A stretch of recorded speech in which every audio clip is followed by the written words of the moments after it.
Welcome to the broadcast. You're listening to Knife After Death with Dr. Darin Wolfe.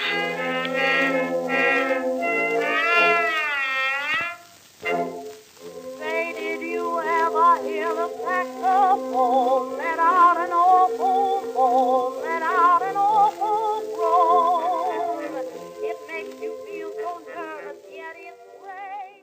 Okay, welcome back to Knife After Death. This is episode 34, I believe. And this, is that right, Jesse? We're on Yes. episode 34? Mhm. Okay. And we've done one a week now. So I'm silently patting myself on the back because Jesse's kept me motivated to keep going because without somebody pushing me, I will fade into the ether. So I'm happy that we're doing it. And today's episode, we're going to get to that in just a moment. I do thank everyone for listening because I will tell you that our numbers are up. Lots of people listening compared to how it was before when I was doing it by myself. So thank you for that. Tell your friends, tell your family. And as far as we usually, the first thing we do is we talk about if there's any questions, concerns, confusion, or anything like that from our last episode or previous episodes. I personally did not receive any messages of anger or hate, or there was a little bit of praise, but we're not going to talk about that. But Jesse, I think there's something you wanted to talk about. Is that right? Yeah, and Yeah. actually, obviously more so for you to explain since you're the doctor. However, one of the things that I think we both do in this industry, just by accident, because like this is what we do, this is our field. We use acronyms a lot. So, for instance, CBC, complete blood cell count, CMP, complete metabolic panel, things like that. I said in the last episode, the Frankenstein episode, where I was asking Dr. Wolfe if LPCs could be something that would cause, if it were to be able to somehow occur within the whole body, would be able to regenerate a person. LPCs are just an acronym for liver progenitor cells. I should have said it just outright, and then it'll be, Yeah. yeah. Yeah, that's great. Yeah, and without going, I don't think we need to really go into a big science lesson there, but I think she's right that we do sometimes glaze over the fact that we're not always talking to other medical or forensic professionals, and acronyms are huge in medicine. I mean, there's just acronyms for everything. I could speak in paragraphs that are just acronyms. But yeah, LPCs, liver progenitor cells, and we were talking about the regeneration properties of Frankenstein in the last episode that we talked about, and I kind of went a little bit down the road of it being like a stem cell. So a stem cell is a progenitor cell that can develop into any type of cell based on whatever chemical signatures that cell might respond to. So it could become a blood vessel, it could become skin, it could become brain. And so it was a good theory for how regeneration could occur. So that's what the LPC was, and we will try to make sure we speak scientifically, but also in layperson's terms as much as we can. So with that being taken care of, this episode we put out Jesse put out a question and answer, kind of like call out, and we received messages from people with questions, and some of you even got a limited edition Knife After Death sticker, which Jesse put together for us. So I thank you for that, and Of thanks for course. your questions. Now, interestingly, it was a year or two ago, I put out a kind of like Q&A of my own on my Instagram because I was starting to do the podcast again, and I said, please give me some ideas. And some folks uh, wrote me with ideas, and then I didn't answer any of them because I stopped doing the podcast for a while. But what I did do, because I'm that kind of guy, I screenshotted the questions, and I actually found the screenshot this evening from 2 years ago. And I have some questions from that were asked to me. And in fact, we're going to open up with one of those questions. This is from Bailey Hall 2424. And Bailey, I don't know if Bailey's listening, but I believe, is or was a medical student, may have graduated already at this point, and always asks good questions. The first question is, why do coroners have to declare a political party?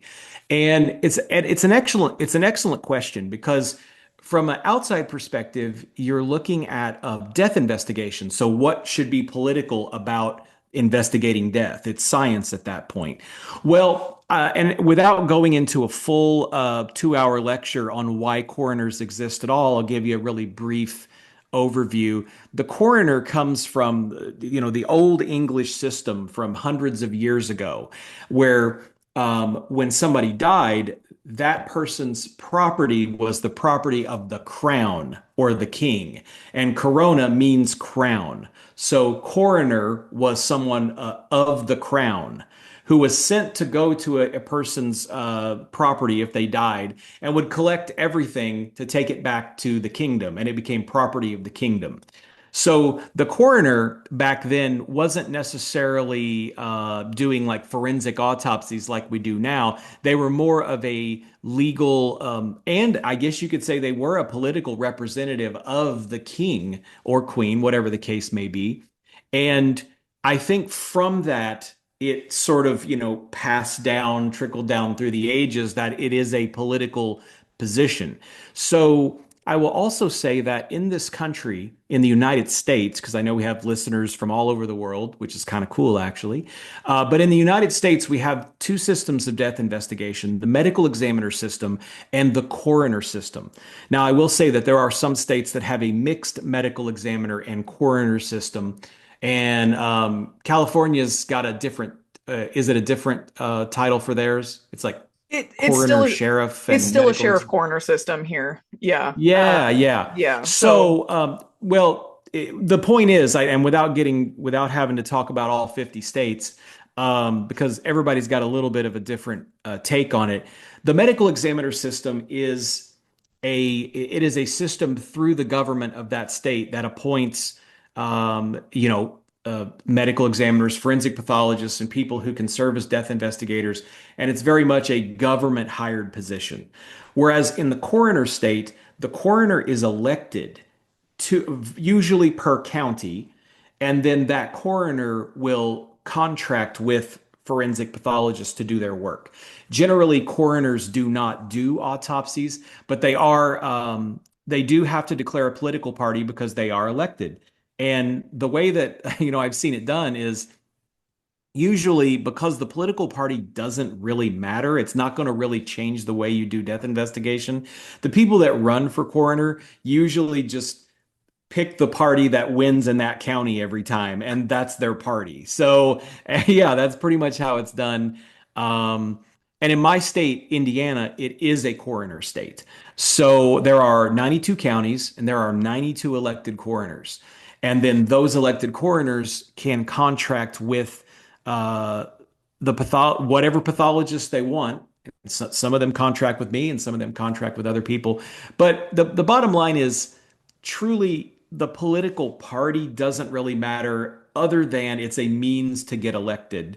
I mean, if you're in a very Republican county, you're going to run and win as a Republican, and if you're in a very Democrat county, you're going to run as a Democrat and win. So it just kind of descends from the fact that it was a a legal arm of the crown in Europe, in England, basically. yeah, and it So does yeah, I don't certainly know if you have any perspective. Yeah. yeah, it does certainly feel a little archaic in that regard. And I know like plenty of people have issues with using like a sheriff coroner system. And then it like Doc said, it varies from state to state. And then there's deputy coroner investigators, which is who I worked with primarily, and those are trained, like we were fortunate to have like trained medical legal death investigators who were Mhm. very professional, knew their science, and that's a little bit different. They also did autopsy, and a lot of that had to do with just lack of personnel. So they were trained as DCIs, deputy coroner investigators, and then they Mhm. were autopsy technicians as well, and that was the position that I was in.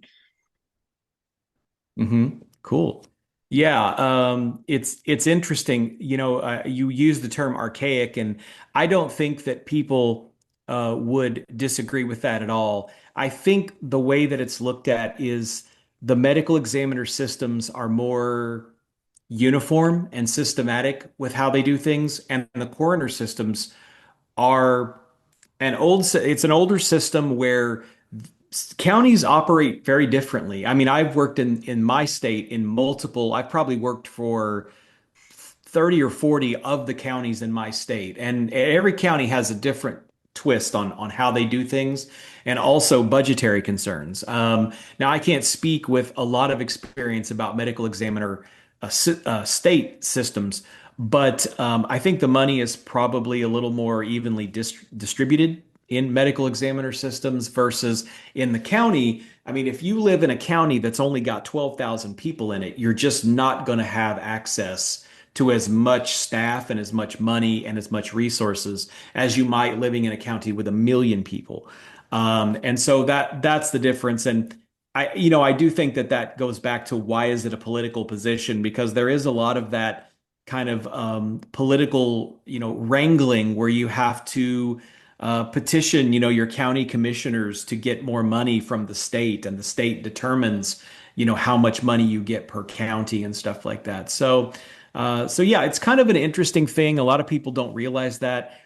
There's a lot you could talk about with coroners. We should probably just do a whole episode at some point because a lot of people think coroner and medical examiner and forensic pathologist and mortician are all the same thing, but they're all different. So yeah, maybe that's something we'll do sometime. But with that being said, I think we can move on to the next question. And that, did you want to introduce it or do you want me to just skip into it? Oh, I can do that. So this one's from Yeah. Romy SB. In the case of autopsy of a pregnant patient, do we autopsy the mother and the fetus? So this is a very good question too, and this is something that I have this question a lot because I think that people they're a little nervous that we autopsy the baby as well, even though the mother is what died, whether it's in a car accident or homicide or something. And the answer to this question, at least where I work, and it should be the same way throughout the United States, is if a pregnant patient dies, you also have to autopsy the fetus. There's a lot of information that you can gather. Now, this is one of those questions that is an entire episode. It's an entire book chapter. But let me give you at least one example. So we've had multiple cases where a pregnant mom has been murdered. Okay, been shot, been stabbed, something. And of course, you would have to do the autopsy no matter what on that on the mother. But then when it comes to the fetus, you also need to do the autopsy there as well because that gives you a lot of information about viability. It attaches kind of a personhood to the fetus, like was it a boy, was it a girl? These are important things for juries and for trials. And so there might be questions of viability, like it was the baby far enough along to survive? Because it could be that in some states, this could be the difference between charging as a homicide or charging as feticide or something, which is kind of a different kind of charge. Um, and I think some of them even just do manslaughter for fetuses. But yeah, so from a legal perspective, with a murder type case, you have to do both. But we also do both, even if it's like a car accident or a natural disease. Um, the mother and the baby are as one. The baby is living off the mother, and there are things that can occur from the baby through the placenta to affect the mother. So we have to know, for instance, let's just say the mother was septic. Um, did the sepsis arise within the amniotic sac and infected fetus? And where did that infection come from? Are there any chromosomal abnormalities of the fetus or the placenta? Are there congenital abnormalities like is it like I said, a chromosomal syndrome, trisomy 13, trisomy 18, trisomy 21, or some other genetic disease?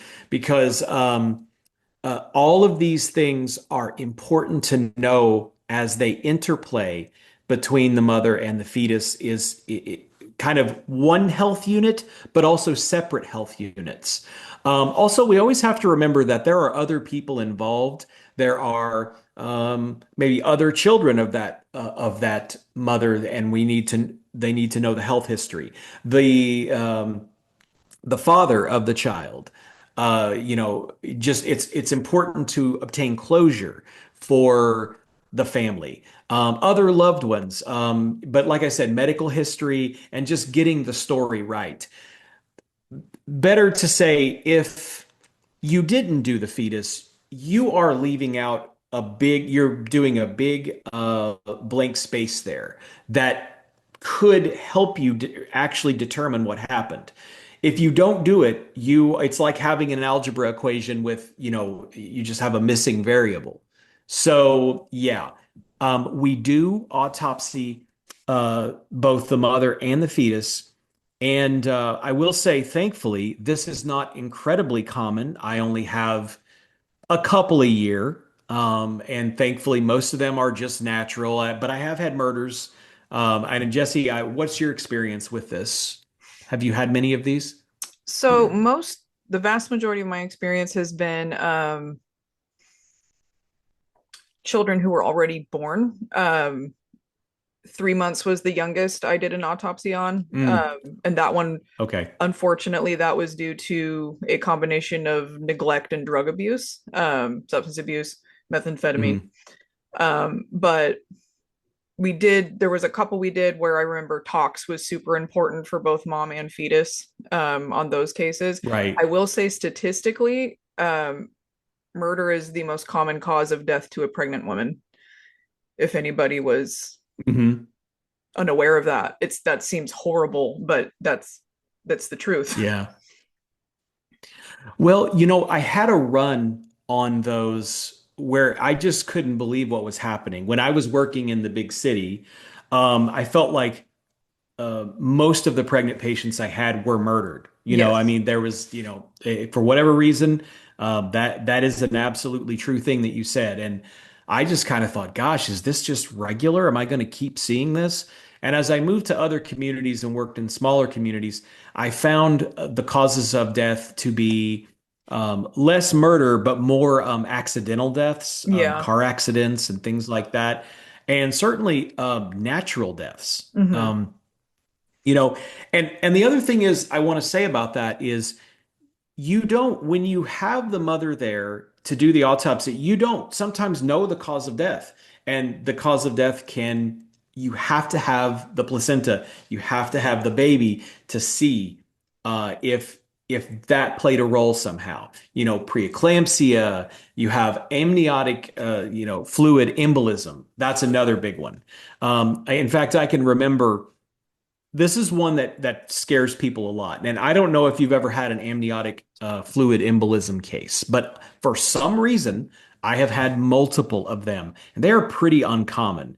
I think I was it's gonna say that, somewhere yeah. between, oh yeah, yeah, it's very uncommon. It's like between 1 in 10,000 and 1 in 50,000 pregnancies is an amniotic fluid embolism. They're almost unsurvivable. Very few people ever survive them. And I've had like three of them.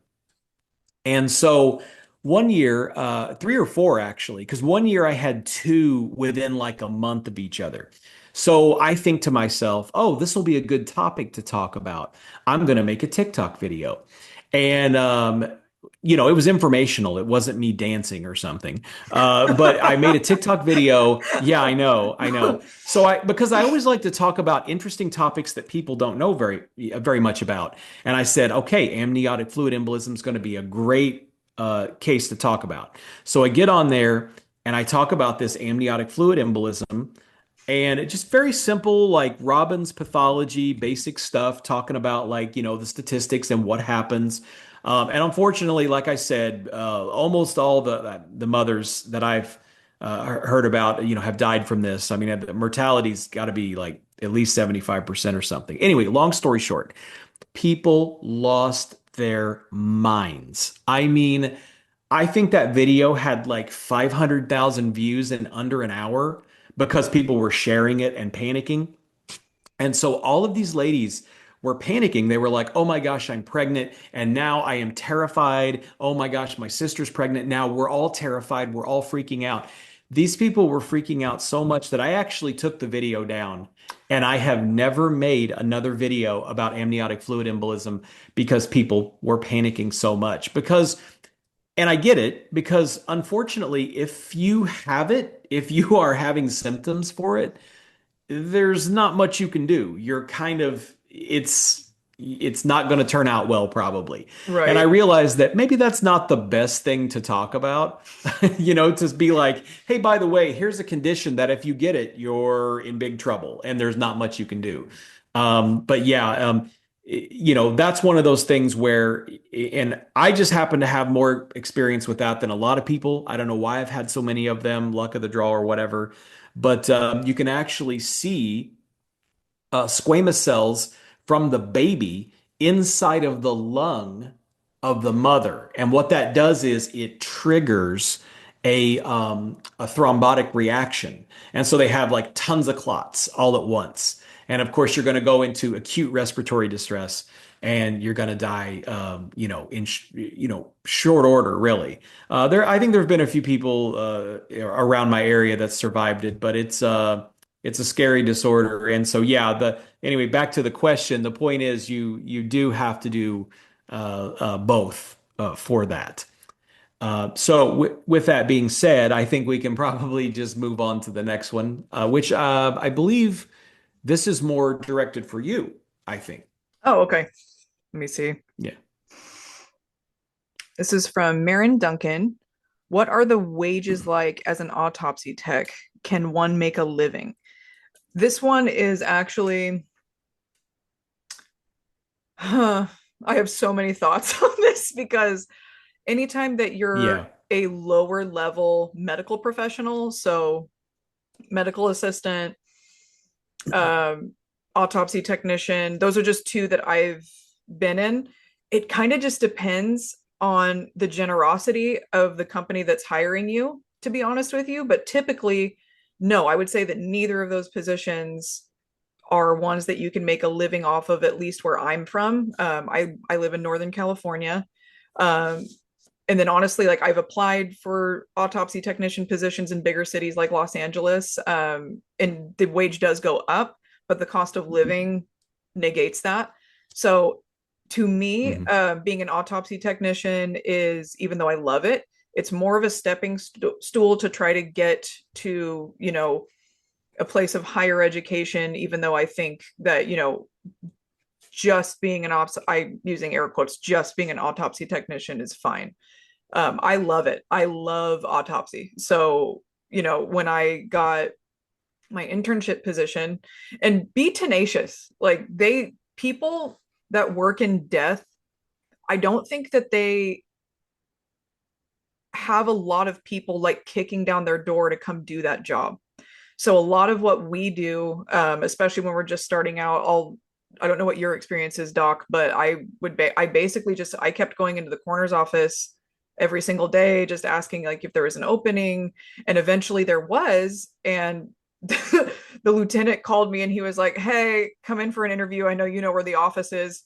And so that's how I got that position, and it worked out really well. It's just at that point it was an internship. Um, and nationwide, we don't really like to fund death because it's icky. So when it came time for them to actually put up Yeah. a salary that I could be hired on, the county kept putting up fights, even if they changed the designation, even if they were going to hire me on as a cadet and then use me as an autopsy technician only. They still put up fights with that. So eventually, that's how I ended up as a medical assistant. I had to go work primary care because if I could work for free, I would have stayed and just done autopsy. But that's not a reality. We all Yeah. labor is brutalized in this country. So I would agree that, and it is certainly a very important position, and it's one of those that it depends. And I'm in Indiana, mind you. It depends where you work. mhm. There are some full-time autopsy techs in my state, And I don't know what they make because I don't ask people what kind of money they make, but I mean, they do it full time and they make a living. So, you know, if you get in with a practice that has a lot of volume, a number of cases, Hmm. certainly more than, let's say, 300 cases a year, 300 autopsies a year, and you are the main autopsy tech, yeah, you could make a living. Now, I don't think you're going to go buy a Porsche or have a mansion or anything, but I mean, you can definitely make a living. Hmm. Probably, which I know it's different in California, the money stuff, but here you Yeah. could make 40 or 50,000 and you could make that would be okay here. But I know that there's at least one autopsy or maybe two autopsy techs around here that make pretty close to six figures or more than six figures because they're so busy. And the other factor is this. Most places will pay per hour, right? But some pay per case. And Which if is you pay good. per case, well, think about it. If you're doing 500 cases and the tech is getting $200 a case, that's $100,000. So, and that is probably about what people make per case. Sometimes it depends on experience as well. So if Hmm. somebody starts with me and they have no experience whatsoever, it might be like $50 a case or something, and then it just goes up after that. And so somebody who's supremely experienced and very quick and stuff like that, it's going to be over 200 per case. So you can see how it can add up. But yeah, it's very heterogeneous across the country.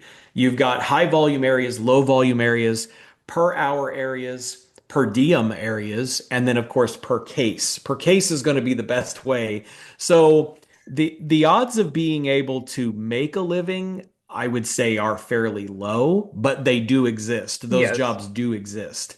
Um, and like a lot of people might do autopsy a few days a week or at certain times of the week, but work a second job. And I think that's the most common thing that I see is that it's more of a second job type thing, which is also why it's been hard for me to find kind of like a full-time autopsy tech because I I am a very unusual person. I'm a very unusual forensic pathologist because I don't have a very set schedule. I go when the case comes in, I am ready to go do it, either that day or the next morning. And not everybody can arrange their schedule to work with me. So that's why I've taken to just doing the cases myself because it's just too hard to have somebody like line up. Okay, can we line up a time tomorrow between 1 and 1:45, and we have to be out by 3 because I got to drive to go do this one. So it's just like you said, be tenacious, call your offices around where you live, see if they need help, and you might find a position there. You might, because I think this person, if I read the thing correctly, they've done autopsies. They've Yes. done autopsies Hmm. before, I think. So they have As a some volunteer. experience. And yeah, if Mhm. you have experience, that's much better because, and I would love to talk about this more at some time, but I have done well over 3,000 myself with an assistant and also without an assistant. And it's difficult. It's a difficult job. And you It's feel very like you labor really intensive. Yeah. very labor intensive, but you also have to be very skilled with your hands. You got to be, careful and skilled and thoughtful and forward thinking when you do this job. So it's very mentally demanding, and also we haven't even touched the psychology of it because obviously you're seeing horrible things, which will bring me to my next question in just a moment. But you've got the physical demands and then you've got the psychological demands of this career because a lot of people watch TV, they watch forensic files and they think, oh, every patient's an adult, um, who got murdered. But you also see very sad cases, accidental chokings of toddlers, I mean, stuff that where people should not die. You see, lots of suicides, and a lot of people can't handle that. Um, and and I'll go into the next question here, actually, which is from David Brown, who David has followed my stuff for a long time, and he's always very interested. He posed a few questions to us. David, asked, "What is the youngest person I've autopsied and what was the cause and manner?" Okay, so that question for me is, I get that question a lot. What's the youngest person I've autopsied? Well, the thing is, when you're a forensic pathologist or just a hospital autopsy pathologist, you're going to have to do fetuses. Any fetus that's over like 15 weeks old, 15 or 20 weeks gestation, rather, gets sent to the pathologist for autopsy. So what's the youngest fetus I've ever done an autopsy on? I mean, probably like 13 or 14 weeks. I mean, honestly, gestation, not age, not post-birth, but gestation. So, how many fetal cases do I do, stillbirths and things like that? I mean, gosh, 10 or 15% of my cases, actually, because I'm also, not only do I do forensics, but I do hospital autopsy. I cover two of the largest hospital systems in central Indiana, and a lot of their cases are come from labor and delivery. So, yeah, I mean, and in terms of cause and manner, um, that can vary widely because with fetuses, with stillbirths, very often the cause and manner is unknown. The fetus dies in utero. We do the full autopsy, we do genetics, we do histology, et cetera, et cetera, and we just can't find why they died. I'd say my statistics for fetal has been somewhere between 20 and 30% of those cases I will actually find a cause of death. And most commonly, it's something like acute chorioamnionitis resulting in neonatal pneumonia. So they get like a pneumonia, they have like a respiratory distress, and they die. Other times it'll be something like a nuchal cord, which is the umbilical cord within the amniotic sac that wraps around the fetus's neck, the baby's neck, and it becomes tight, and then it Super just cuts common. off the circulation. That's another common one. Yeah, unfortunately, I remember being in residency and just thinking, oh my gosh, that is just so scary to even think about a pregnancy because, this nuchal cord is going to happen. Um, and so, this is it, that is such a common case for me. I can't even, put a quantification on it for how many of those I've done. But if your question is, what is the youngest person I've autopsied after birth? Well, I mean, there again, you've got babies that are born prematurely. They live another 6 weeks and then they die. I mean, complications of prematurity there. Um, but I would also say if I had to really strain my brain to think about it, I can think of one. I had one unexpected death of a about 14-day-old baby, which was presumably healthy. And I will tell you the story here. It's a short story. In this case, the mother had the baby just like normal, went home, apparently not any complications. And one day the mother left. I think there was a toddler brother or sister, and just, oh, we're going to go to the library or we're going to go to the store or something. Put the newborn baby into a carrier, to a car seat, and went out, did their thing, got home, and she noticed that the baby hadn't really made much noise and it was time for him to eat and he hadn't cried or anything. Well, she opens up the carrier and she finds that he's unresponsive. He's not breathing and calls 911 and unfortunately is unable to be revived. Otherwise, I wouldn't be talking about the case because it's going to come to me. So I do the autopsy. I have no idea if this is is it a case where the belt on the car seat has gotten around the baby's neck. I mean, that's the first thing I thought of because you're thinking healthy baby dies in car seat. Oh no, is this one of those things? And I have had those before, by the way, but that's not the case. And this is why we do autopsy. So I do the case. And what I find is this kid, this little baby, had a very large ventricular septal defect in the heart. And that had caused acute heart failure. The pericardial sac was full of pericardial fluid, and the lungs were heavy from heart failure. So unfortunately, this baby had a heart defect that was unknown to the family and to the doctor. And then the child died of acute heart failure. So that's probably the youngest, and that would, of course, would be, um, complications of ventricular septal defect. And then the manner, of course, would be natural. So that would probably be the youngest one I've done that was an unexpected. And then when you look at the time frame between birth and, let's say, 9 months, 12 months, far and away the most common is co-sleeping. We call that positional asphyxia, and we call that an accident. I don't know how common it is where you are, Jesse, in California, but in Indiana, positional asphyxia, I would do at least three or four of those cases every 6 months or so. Yeah. Yeah, very, very Do you common. see a lot of those? Did you see a Very lot of those common. out there? Yeah. The youngest that I had, that was, this one will make a lot of people mad, but it's just, I feel like it's a good just reality check for some people because you will see this stuff, especially if you do forensic autopsies specifically. So the youngest was 3 months for me, non-fetus. Um, and the mom was a heroin addict. She was doing heroin as she was breastfeeding.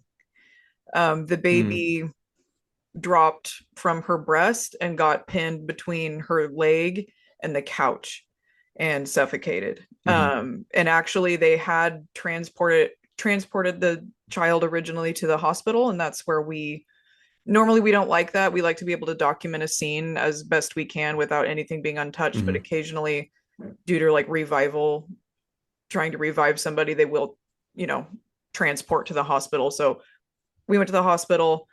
The nurse thought that that pattern, weirdly enough, on the infant was modeling, which was a good teaching moment because it hmm wasn't. What that was lividity, and it was the imprint of the couch.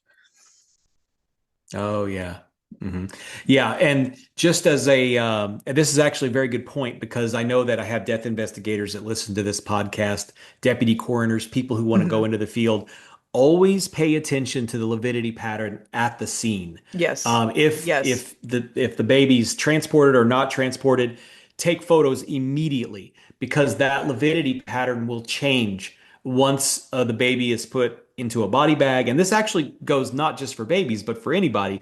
Always get the lividity pattern at the scene because we've had cases that were, I won't say determined, but heavily influenced by what was seen at the scene. So, for instance, the face being white and then the back of the head being purple, because the face was pressed down into something.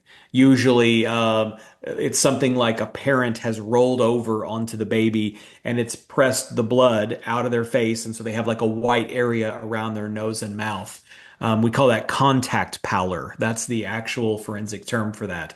So those are very important. And also, for death investigators who are listening, the pattern of the fabric. Sometimes you can see the pattern of the fabric on the infant. I had one case like that where the couch, it was similar to your case. Hmm. I think drugs were involved in that case as well. And the pattern of the fabric was almost like a corduroy fabric, like corduroy pants or whatever, Right. and it matched perfectly to the pictures they took at the scene, which when I saw the baby, the next day when I did the case, it was not as prominent. So always remember, future investigators or current investigators, that you definitely want to get those photos as early as you can because the pathologist needs to see those photos and it can be helpful in determining things like positional asphyxia. Now that seems obvious, right? But there's a lot of cases that got called SIDS that were probably positional asphyxia. And so, that's the kind of quality of evidence that we need to call that. Because let's face it, a lot of people who do roll over on babies, they are obviously sodden with guilt, and they sometimes don't want to say, well, that's what happened, because that could implicate them, particularly if they are using substances or drunk or something like that. Then that's going to be, a potential legal issue. So that's why getting the evidence yourself Certainly witness interviews are good, but you also have to look for the evidence yourself. You can't just rely on the testimony of people at the scene. It is Working the important. scene You is got to get very both. important. Yeah. But yeah. Yeah. And working the scene Well, and especially. actually, Sorry, go ahead. mhm. No, no, no. I just really quickly, I was going to say one of the questions I got was to talk about death investigation on the death investigation, not that I do, but that the investigators do. And I actually used to teach one of those classes. So I did not answer that question for this podcast because I feel like it's its own podcast. So Right. we are going to talk a little bit about death investigation. Anyway, go ahead. Yeah, I just wanted to say, work your scene, command your scene, by the way, because you do have, unfortunate circumstances in which I feel like not all of them, but some police officers will try to kind of like bully you and push you around to get things cleaned up quickly or move on quickly. And that's not what we're here to do. We're here to collect evidence and make sure that, Yeah.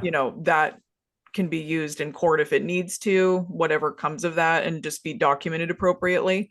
But also, just I think that goes into like one of the next questions, which was about forensic photography. But whereas artistic photography, like when you're showing somebody like something conceptualized through your eyes to have like an artistic bent, I've done that kind of photography and it's wonderful and it's beautiful. But through your eyes in forensic photography means pluck my eyes out, put them in your skull, and show me exactly like your not just perception, but you like take me with you, put me in that exact Mhm. place with you, what it looked like as you walked the scene, those kinds of things. So it's a completely different set of rules when it comes to forensic photography for documentation purposes rather than artistic, although both are fun.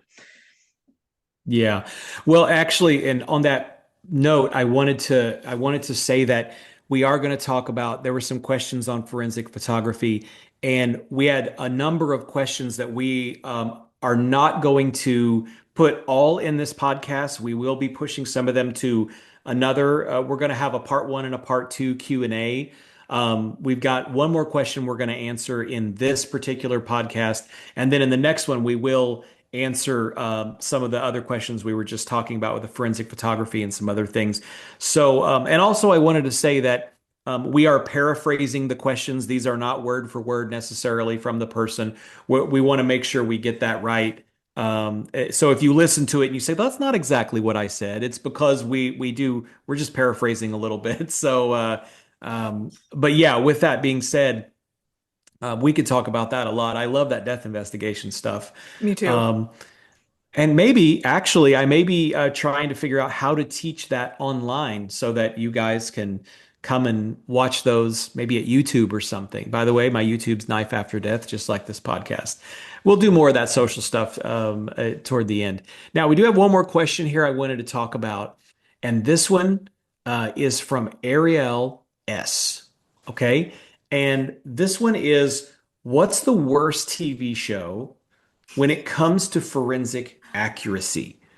And let me first say that I think the better question is which one is actually any good because all of them get a lot of it wrong. Um, Now, I will say that I am not a huge consumer of fictional forensic content when it comes to TV shows or movies. And a lot of people are surprised by that. They think, well, gosh, Dr. Wolfe, you're a forensic pathologist. Aren't you just studying this stuff all the time? And the answer to that question is because I live it and I've been living it for a decade, and I see the horrors of humanity on a daily basis. When I go home to watch, and I watch TV or movies, I usually try to not watch those things, but invariably, people sometimes will send me clips or they'll tell me to watch movie X or movie Y, and I do get a kick out of it, really. In fact, to the point where I see so much that's wrong, not only with forensic shows, but with medical shows. I was like, my goodness, should I start like a forensic consulting for Hollywood type business? Because I love that stuff and I love accuracy. And unfortunately, a lot of it is sensationalized. Now, I do have one show that I really sort of, was it kind of spurred me to even write a book. But I would rather hear, Jesse, do you have any comments on worst show or movie when it comes to forensic stuff that bothers you? I think all of us in this industry hate CSI because of the effect it has on juries. They literally call it Yeah. CSI syndrome. And it's kind of poisoned jury boxes across America to think that they know how it works. Um, you know, again, people don't like to fund death in this country because it's icky. So we do not have, state of the art, technology to help us do certain things. So it's just a lot of it's like we could use the word Yeah. archaic again. A lot of it's like older technology, those kinds of things. A lot of it is just us, Hmm. talking to each other because certain counties don't share, you know, murder information, which seems insane to me. But I mean, that's true. They don't Yeah. share that information with each other, even if there's somebody, for instance, like, a serial killer at large. You know what I mean? So Yeah. it's not. Well, yeah, I mean CSI, I'm glad you mentioned that. The CSI, because there's like three or four different franchises for that now, like Mhm. CSI Miami and CSI this and CSI that. And I think NCIS is another one, but it's actually really important because not only juries, but families of the decedents, they think that you can just, would just swab and send for DNA and find out who the murderer is a half hour later. It doesn't happen that way. And so we have to educate. I know the office is interfacing with the families all the time. And sometimes, we just have to say, that's just not how it's done. And what I do, because I used to go to court a lot, I got so caught up on my homicide cases that I actually haven't been to court in months, probably. But I was going every week, every couple of weeks for a long time, and I got pretty good at it. And I got to the point where I did preempt the jury. I would tell them, now you may be familiar with how it looks in TV, but that's not reality. And let me explain what the reality is. And they really appreciated that. I think the attorneys actually appreciated it too, because I have to basically do a little forensic seminar on whatever topic, whether it's a stabbing or a gunshot wound or a strangulation or something like that. I have to prime the jury in short order, and so I have to be like, dispel with everything that you think you know, and now I'm going to tell you the reality. Yeah, And exactly. it's been great, and I would tell people who are going to go testify to do that. Make sure you understand that the people sitting in the jury are not physicians, generally, certainly not the majority. They're not lawyers. They're regular people from the community who may only have a partial high school education. And that's not to demean them in any way. That's just how their life is, and they don't have a lot of science background. So you have to teach that. Now, to be more specific, because the question was specifically, now we talked about CSI. I had to mention it. And now, don't get me wrong here. I like this show. I do like this show, but Walking Dead, the forensics was so bad in Walking Dead that it actually caused me to write a book. And that book, by the way, if you want to buy it, is called The Handbook of Zombie Forensics and Medicine. And it's basically a book about the forensic elements of not only what would cause the zombie disease, but how to kill a zombie. And so, and of course, the sort of infection control elements of killing a zombie. Like, for instance, if it's a truly infectious organism, you would not want to discharge a shotgun at close range to the head of a zombie because then you're going to be sprayed with whatever the infectious organism is. That's always bothered me. But but also things like, yeah, I know you're laughing there. I think about this way too much. I used to sit in my office in the hospital, and I thought of this entire book, and then I finally wrote it. But the one I'll that link it kills in the me, show notes. yeah, yes, link it in the show notes because it's going to be a great gift for the holiday season. Um, the one that bothers me the most about The Walking Dead is when they quote kill the zombie using a knife. And they, what do? They go up to like the temporal region, and then they just sort of push it in, like, and I'm thinking, the temporal bone is a thin bone, but you have to put some force behind it to crack that bone, which A is going to increase your risk of injury to your own hand, thereby infecting yourself and causing you to be a zombie. And number two, if you do get that knife into the skull, then what? You're going to go into some mushy, rotted brain? Well, what's that going to do? So in the For people temporal that region, don't you know know what I mean? anything about decomposition when it comes to the brain specifically, a decomposed brain is liquid.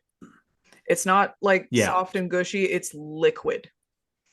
Yeah, it is certainly as you see the decomposing zombies, they would not really have a brain. That's the other thing is when they get shot, they bleed. And I'm like, now wait a second, now how are they bleeding when the blood is technically after you die, it's going to be decomposing. The blood, by the way, folks, the blood decomposes after you die. It's one of the first thing that happens is the blood actually diffuses into the tissue and it causes an appearance that we see called vascular marbling, where the blood vessels in the subcutaneous tissue form a marbling pattern on the body. We're going to do some decomposition episodes, and we'll actually show some examples of this. It's going to be really cool. But yeah, when I think about one of the things I was thinking about is, well, now wait a second. If these zombies are dead, that means they're not respirating. And if they're not respirating, they're not taking in oxygen. And if they're not taking in oxygen, then they can't undergo oxidative phosphorylation. And if they can't undergo oxidative phosphorylation, that means they can't produce ATP. So if they can't produce ATP, then how are they moving? How are they running? Et cetera, et cetera. So that's the kind of thing that my mind goes to is the zombie stuff. Anything with zombie, I have not seen anything that satisfies me, which is why I really need to do another follow up to that book, honestly. But yeah, if there are any zombie show people watching and you want me to be a consultant for your show, I would love to have an IMDb entry. So that would be great. Also, just the Uh, idea that do they think that bone decomposes because like the way that they just like you said that bone is a thinner bone, but you still have to pretty aggressively, you know, basically blunt force to get an object into there and then it's going to get stuck and I don't the well, thought process behind it was quite silly. Well, my in my book, I suggest that going in through the eye is actually the best way because Right. the bone of the orbit, the bone of the orbit is actually as thin as an eggshell. And so now that's the way. If you want to actually kill a zombie, you got to go in through the head. You can't go through the back of the head or the top or the side It because the would still skull's get too it thick. would still get stuck in the zygomatics though, wouldn't it? Like around that you'd run that risk still. Well, yeah, possibly. I mean, I'm just thinking if you go back through the optic canal, crack it in there, and Hmm. you've got a long enough blade, you can go right into that liquid brain tissue that's not going to do anything. Right, the brain So, that's not there. yeah.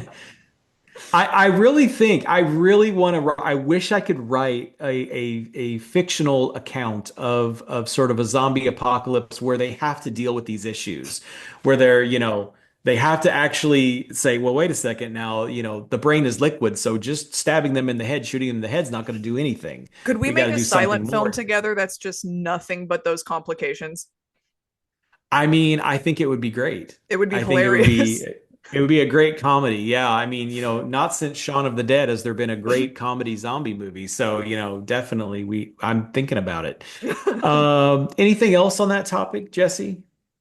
No, I think the only two shows that I will kind of give a shout out to, and it's not specifically for, you know, accuracy. I do like just from a criminology perspective and victimology perspective.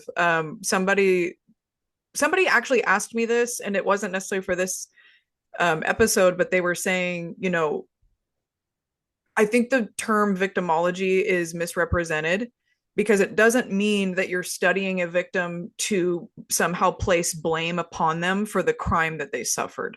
You're studying Hmm. them because they are a mirror to their offender. And that's kind of what Mindhunter was. And I love Okay. Mindhunter as a show because it's I'm sure some of it's embellished a little bit, obviously, for entertainment, but those Mhm. are real perpetrators, real offenders who Mm. laid the groundwork for the behavioral science unit, which is now the behavioral analysis unit.